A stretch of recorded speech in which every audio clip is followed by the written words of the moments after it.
Hi, it's Rich being AZ, and today it's going to be a time for a little bit of maintenance on the CX50. This is going to be the second oil change. I did the first one at 975. This one's just a little under 5,000, and we don't drive it much, so I'm going to keep doing oil changes every 4,000 on this one. But first of all, I'm going to do a tire rotation, and I'm only going to do a front to rear. I'm not going to do the diagonal. I'm also going to check the front brake pad thickness. That seems to be an issue with a lot of people where they're wearing out very fast, so I want to get a handle on the measurement, and I'll probably measure it every time I do a tire rotation from here on out, so I can keep tabs of how they're getting on. So this may look a little odd, but I'm using this shorty shovel just to get the tires on and off. It wasn't bad, was it? No struggling, no the legs under it. I like that. Thank you, Internet. Okay, so this is the caliper. I'm going to have a quick look at the... Looks like it's pretty good and thick. I'm going to measure that with this caliper here. What I'm going to do is put the caliper in right here, and then using the depth part of it, I'll do a measure off. That's for the outside caliper. If I want to look at the inside, I'm really going to have to rotate the caliper up. So what that involves is two caliper bolts. These are 25 foot-pounds each. When I put them back in, take one of the bolts out, the lower one, and it should rotate up.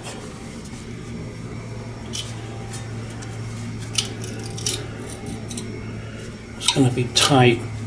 I might want to take this top one out so I can push the fluid back in a bit.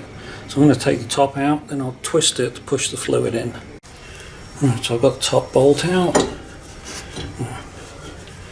Give it a little twist. Like that. Okay, just loosened it up. Take this back over. Now I've access to both brake pads, and I'll measure them. So I'm going to measure using this side, measure to the disc, hold it, flip it over, and I've got 9 millimeters. Hold it, flip it over, 9 millimeters on both sides. Well, it is a brand new car. I shouldn't have worn down very much. Okay, so you can see where I've put the caliper. I've got the fork sitting over the disc, so this takes all the stress off the brake hose when you're doing that. And because I pushed it back in, it should be relatively easy to get it back over the pads. So I'm tightening the bottom bolt, 25.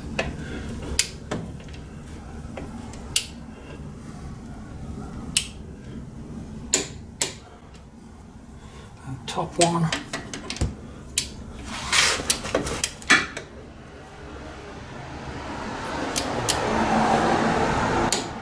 There it is. Right, now I can do the wheel rotation. Good.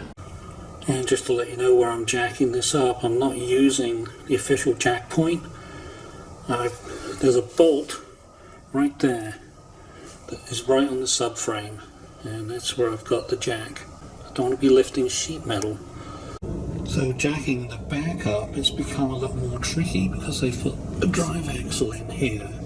They've lowered the suspension beam so it's at a funky ass angle. And the spring pocket is at a funky ass angle, so I can't jack up into that. I can't hit any of that stuff because they put this piece of plastic on there. Why? So I'm going to just jack up right where I've got it now. I'm going to compress that piece of plastic so I can jack up on the steel structure of the cross beam. And I won't have to go very high, just like 2 pumps and that wheel will be off the ground. As you can see, this is the start position. I'm going through the plastic into that bit of steel, which is fairly horizontal. So 4 pumps and it's off the ground. It won't turn because the handbrake's on. You know, it's on automatically. You can't just apply it and take it off easily. So that's good enough to get the wheel off. So while I'm rolling the tyre to the front, I'm going to check for nails or anything that may have punctured it. It's always the thing I do. These little rocks like that don't mean a thing. If it bugs you, you can get them out with a small screwdriver. One of the other things I do is on the face of this hub, I grease it up, grease the pilot, and on the front axles I also grease this axle stub in an attempt to stop it from rusting.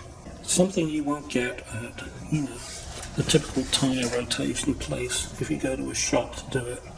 Got the shovel. It's only a short one. Look at that, right in the stud. So I can hang it right from there.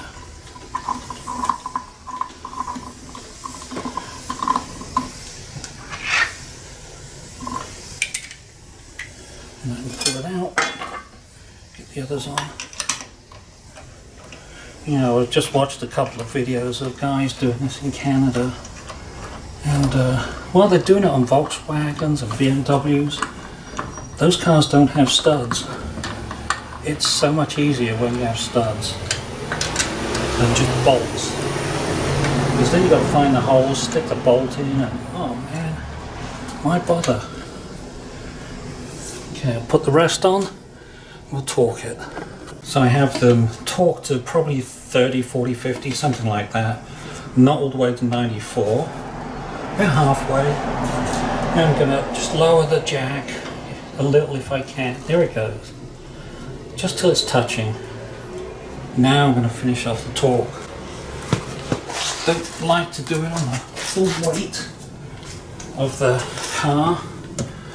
Just enough to stop it turning. And I don't want to use the sprag inside the transmission just in case it can't handle it. Should be able to, but you never know. And as usual, it's the star pattern.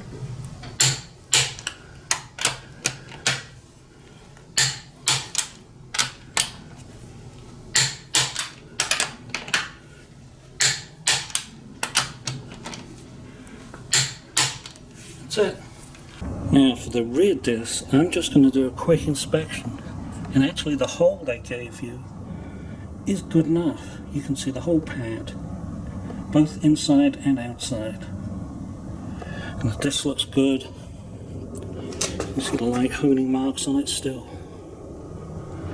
After 5,000 miles, pretty good.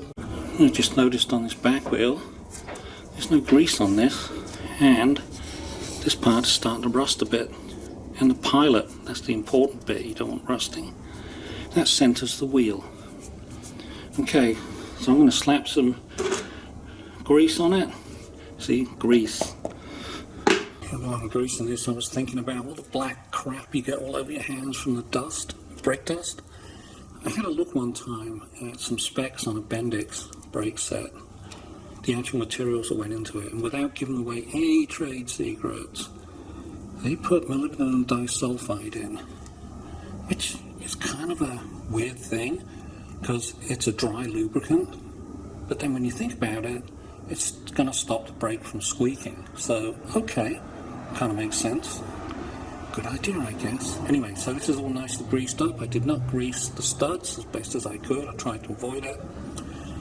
If you do get too much grease on, I wouldn't worry about it because they put a dry lubricant in the pads.